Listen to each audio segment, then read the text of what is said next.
नमस्कार मु अनिमेष ये वीडियो रे आमे जानिबा बहुत इंपोर्टेंट टॉपिक विषय रे जहा आम देश रे एबे बहुत चर्चार विषय पलटिची सिंध प्रोविंस को नै लागुची जेपरि एई सिंध प्रोविंस रीजन रे किछि गोटे बड़ हेबाकू जाउची नाउ अगेन ये केबे हेबो we don't know the precise timing but जो स्टेटमेंट दिया जायछि रक्षा मंत्री को द्वारा ओ बारंबार मिलिटरी जो स्टेटमेंट आसुची एथुर सीधा सीधा जना पडुची कि भारत किछि गोटे बड़ प्लान करूची। आज किछि दिन तले राजनाथ सिंह जेपरी कहिथिले कि कराची को रास्ता क्रिक हेकी जाई पारे। कराची बहुत बड़ शहर पाकिस्तान रो एवं पाकिस्तान सिंध प्रोविंस रे आसुची, किंतु रिसेंटली राजनाथ सिंह को एक बयान सामना को आसीची कि सिंध भविष्यत रे पूरा पूरी भारत रे मर्ज ही पारे एवं जेउ बॉर्डर्स अछि ताहा बिल्कुल बदल जाई पारे। एही जो स्टेटमेंट अछि आसंतु सुनिबा। आज सिंध की भूमि मेरे बहनों भाइयों, यह भारत का हिस्सा भले ही न हो, लेकिन सभ्यतागत रूप से सिंध हमेशा भारत का हिस्सा रहेगा। और जहां तक जमीन की बात है तो बॉर्डर्स तो बदल सकते हैं, क्या पता कल को सिंध भारत में फिर से वापस आ जाए। नाउ ये एक बहुत बड़ स्टेटमेंट। आपण मानक मन रे क्वेश्चन थिबो जे ये किपरि संभव हो पारियो। देखंतु पाकिस्तान गोटे बहुत बड़ फ्राजाइल स्टेट एवं सिंध ऑलरेडी जो पंजाब प्रोविंस अच्छी तांको द्वारा बहुत अनअवेयर ट्रीटमेंट से माने सहउचंती। पानी को नहीं, अन्य इश्यू को नहीं, बजेट को नहीं, मु बिल्कुल कहबी इन द फ्यूचर सिंध गोटे भल भविष्यत पाई, भल प्रॉस्पेरिटी पाई भारत सह जोड़ी जाई पारे। It could become the part of union of India. आपण माने गोटे कथा देखिथिबे 2 वर्ष पूर्व उत्तर प्रदेश चीफ मिनिस्टर योगी आदित्यनाथ भी सेम कथा कही, no reason why India can not take back Sindh.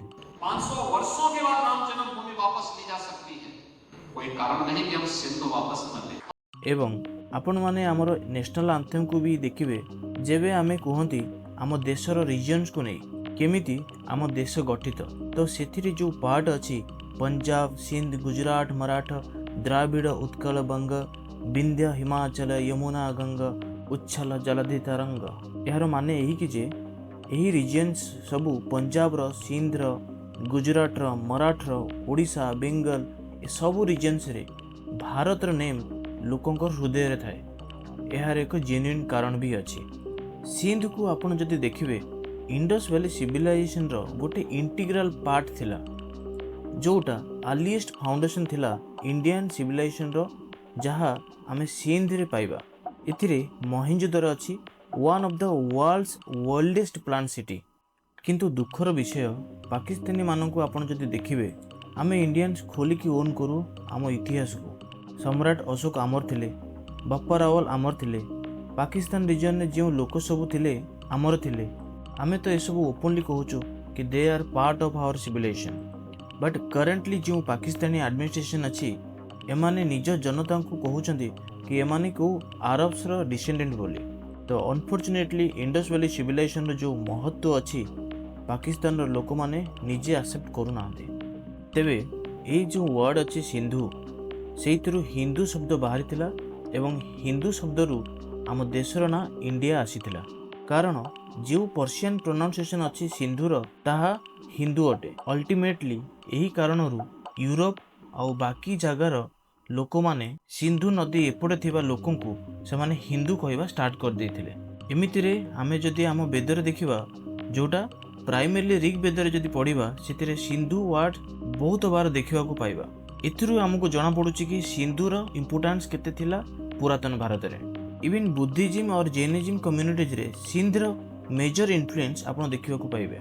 आपण जानिथिबे गोटे रीजन को अन्य एक रीजन सह जोड़िबा पई लैंग्वेज र भूमिका बहुत महत्वपूर्ण अटे। आपण सिंधी लैंग्वेज विषय शुणिथिबे, जोटा पाकिस्तान रे एबे यह लोप पाइबारे लागिलाने, कारण से माने उर्दूफिकेशन को प्रमोट करंती। आपण देखिथिबे बांग्लादेश जो अलग हला पाकिस्तान टू, ताहा उर्दू इम्पोजिशन रो बहुत बड़ रोल थिला। बांग्लादेश रो लोक बेंगली लैंग्वेज चाहूथिले, बट पाकिस्तान सरकार उर्दू को इम्पोज करुथिले। ता सहित वेस्ट पाकिस्तान सरकार पैसा देउ नथिले, अत्याचार भी करुथिले। बट लैंग्वेज गोटे बहुत बड़ रीजन थिला। हुए तो सेति लगी ईस्ट पाकिस्तान रो लोक माने भाबिथिले कि आजादी पाइबा पई। एक्चुअली भारत जेबे विभाजन होता सेतेबेले सिंध रे बहुत बड़ हिंदू पॉपुलेशन थिला।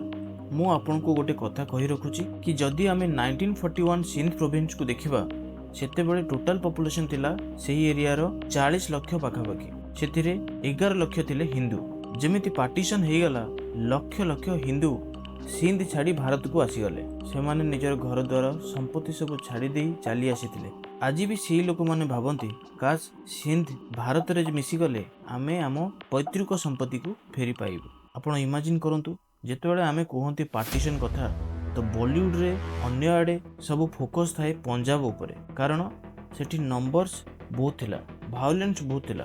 किंतु जो पार्टीशन रे सिंध रो लोक आसीथिले सेमानंको पाई बहुत ट्रेजेडी थिला, कारण 95% जो हिंदू कम्युनिटी रो लोक थिले सिंध रु समस्ते भारत चली आसथिले। तो सेबेठू एबे जाए जदि आमे कंपेयर करिबा सिंध जो इकोनॉमिक पावर हरई सारिछि, जहा हिस्टोरिकली बहुत इंपोर्टेंट इकोनॉमिक सेंटर रही आसुतला, से एबे धूलिसात ही सारिछि।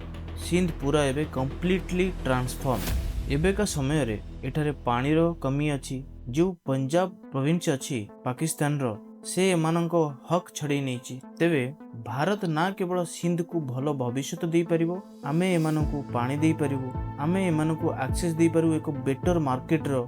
सिंध रो लोक मानकर भविष्य भारत सह इन द फ्यूचर बहुत भलो होई परिबो। अच्छा आमे एते कथा हेले किंतु सिंध प्रोविंस रो किछि स्पार्क मिलिछि कि? हां आज्ञा, आज को किछि दिन तळे जेएसएमएम रो रैली नजर रे आसीतिला, जहा मैसिव रैली थिला, जहा कि सेमाने सिंधु देश डिमांड करथिले। बट पाकिस्तान रो गवर्नमेंट क्रैकडाउन करथिबो तो निश्चित, किंतु सिंधु देश एमिति एक कांसेप्ट जहा को भारत जेन्युइनली सपोर्ट करबा दरकार। एमिति नुहे कि आमे एक्सपांड करबा पई चाहूछु, but for the betterment of the people of the Sindh. Historically ए लैंड भारत रो पार्ट हेबा कथा। अनफॉर्चुनेटली ब्रिटिशर ए विषय रे भाबी नथिबे। परहैप्स एबे समय आसी अछि कि भारत जेन्युइनली सार क्रिक रो इश्यू सहित सिंध रो इश्यू भी रेज करू। ये सब ओवरनाइट हेबनी, but we should start raising. Sindh बिना हिंद कौन पॉसिबल हो पारिबो?